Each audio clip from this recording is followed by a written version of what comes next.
प्रभु यीशु मसीह तुझे आशीष दे और तेरी रक्षा करे। प्रभु यीशु तुझ पर अपने मुख का प्रकाश चमकाए और तुझ पर अनुग्रह करे। प्रभु यीशु अपना मुख तेरी ओर करे और तुझे शांति दे। 3 प्रोफेशनल्स थे। एक डॉक्टर था, एक इंजीनियर था और एक राजनेता था, पढ़ा लिखा नेता था। और तीनों आपस में कोई मीटिंग कर रहे थे, शायद पुराने दोस्त थे, बातचीत कर रहे थे। और तीनों के बीच में एक बहस उठी कि सबसे पुराना पेशा कौन सा है, डॉक्टरी या इंजीनियरिंग या नेतागिरी, है ना, मेडिसिन, इंजीनियरिंग या पॉलिटिक्स। तो डॉक्टर ने अपना तर्क रखा कि अगर डॉक्टर्स ना होते तो मनुष्य जाति संभल ही ना पाती। कोई ना कोई पैंडेमिक या कोई भी ऐसी बीमारी मनुष्य जाति को खत्म कर देती। तो इसलिए डॉक्टरी का पेशा सबसे पुराना है। डॉक्टर ही दुनिया को बचाते आए हैं। तो इंजीनियर ने कहा नहीं, ऐसा हो ही नहीं सकता, क्योंकि इससे पहले कि जीवन शुरू हुआ, जिस जीवन को आप लोग कहते हो कि आप बचाते हो डॉक्टर बनके, लेकिन जीवन शुरू होने से पहले पूरे विश्व में एकदम गड़बड़ी थी, केओस था। और उस सारी गड़बड़ी में से आज दुनिया में क्रमानुसार चीजें होती हुई देखते हैं। जैसे 24 घंटे का दिन, 365 दिन का एक साल, गर्मियां, सर्दियां, बारिश और ओले का समय, बर्फ का समय। तो ये सब जो क्रमानुसार होता है दुनिया में, इसके लिए एक इंजीनियर की ही जरूरत पड़ी। इंजीनियरों का ही दिमाग लगा। तो इसलिए इंजीनियरिंग ही सबसे पुराना पेशा है। तो दोनों की फिर बात काटते हुए नेताजी ने कहा, चलो तुमने कहा कि जीवन से पहले गड़बड़ी थी, उस जीवन को डॉक्टरों ने संभाला, लेकिन जीवन आने से पहले गड़बड़ी थी। लेकिन मुझे यह बताओ मेरे दोस्तों, गड़बड़ी पैदा किसने की, है ना? यानी नेता ये कह रहा था कि गड़बड़ी तो नेता ही करता है ना? यानी नेतागिरी सबसे पुराना पेशा है। खैर, ये एक चुटकुले के समान है, लेकिन इससे हम एक सत्य डिराइव कर सकते हैं।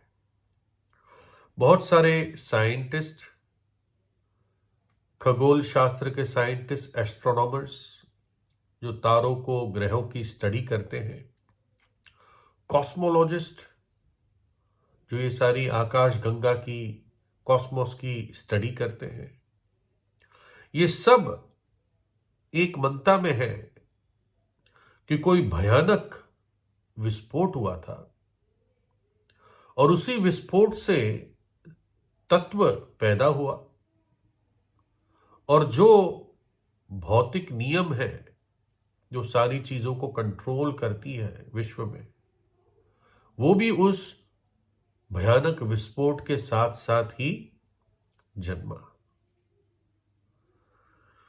क्या आप सोच सकते हैं कि किसी विस्फोट से कोई भी क्रम या कोई भी अच्छी चीज जन्म ले सकती है?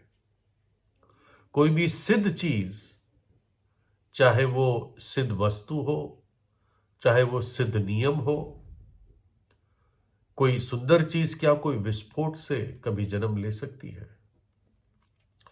आपने दिवाली में पटाखे फूटते हुए देखा है, खुद भी फोड़े हैं। और कभी कोई गुब्बारा, बलून बर्स्ट हो जाता है। कभी हम सुनते हैं गैस सिलेंडर किसी के किचन में एक्सप्लोड हो गया, कुछ घायल हो गया, कोई मर जाता है। बॉम्ब एक्सप्लोजन के बारे में सुनते हैं, कई लोग मर जाते हैं। अलग अलग देशों में इसकी खबर आती रहती है। तो क्या किसी भी विस्फोट से कभी भी कोई अच्छी चीज निकली? लॉजिकली, तर्क के साथ सोचकर बताइए। तो कैसे हो सकता है कि एक भयानक विस्फोट से ये सुंदर पृथ्वी, प्राणियों का पूरा परिवार, पेड़ पौधों का पूरा परिवार, समुद्र की मछलियां और मनुष्य जाति, क्या ये कभी भी पैदा हो सकता था? है ना? जब सुंदर समुद्र, नदियां, पहाड़ और आकाश को देखते हैं, क्या मन ये नहीं कहता कि कोई सृष्टि करता है? सृष्टि पुकार कर कहती है कि मेरा सृष्टि करता है। बाइबल बताती है उत्पत्ति 1 अध्याय में, आदि में परमेश्वर ने आकाश और पृथ्वी की सृष्टि की, और पृथ्वी बेडोल और सुनसान पड़ी थी, और गहरे जल के ऊपर अंधियारा था, तथा परमेश्वर का आत्मा जल के ऊपर मंडलाता था। तब परमेश्वर ने कहा, उजियाला हो, तो उजियाला हो गया। तब परमेश्वर ने जो कुछ बनाया था सबको देखा, तो क्या देखा कि वह बहुत ही अच्छा है।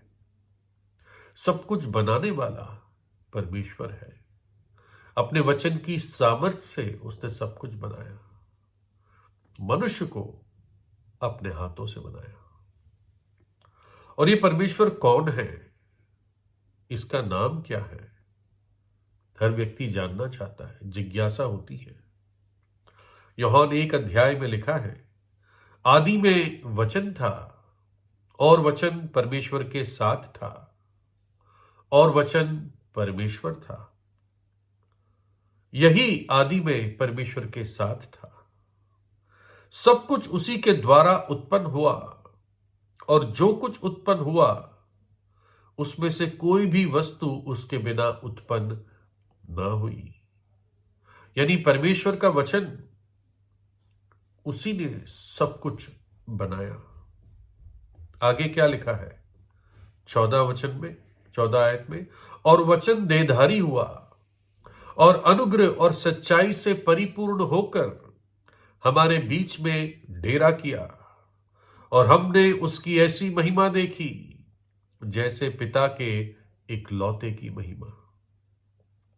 प्रभु यीशु मसीह जो परमेश्वर का पुत्र है, जिसको परमेश्वर का वचन कहा गया है, वो देहधार कर इस धरती पर आया। मनुष्य जाति के बीच में उसने वास किया। उसके शिष्यों ने उसकी महिमा को देखा। वचन देहधारी हुआ, हमारे बीच में डेरा किया। 2022 साल हो गए करीब कि वचन देहधार कर इस पृथ्वी पर आया था।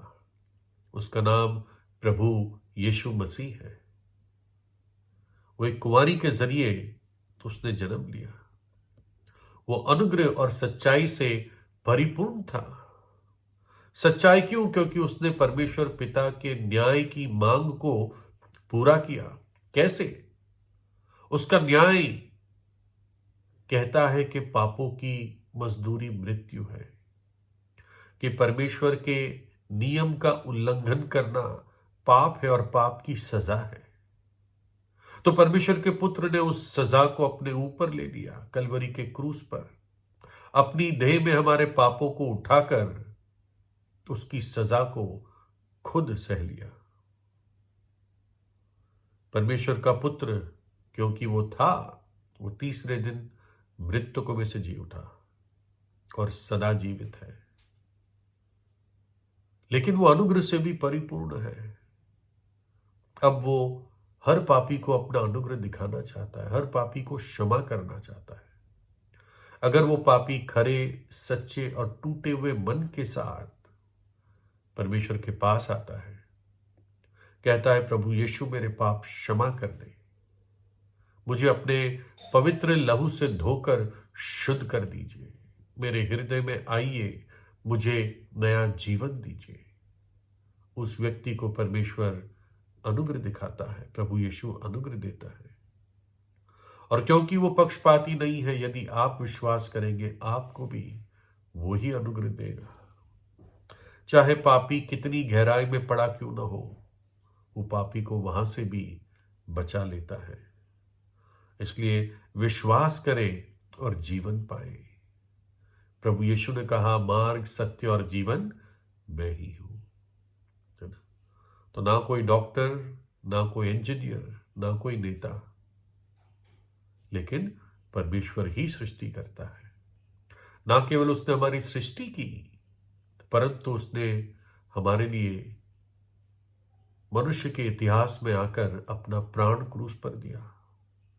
ना केवल सृष्टि करता है, परंतु छुड़ाने वाला है। पाप से और पाप के दंड से प्रभु यीशु छुड़ाता है।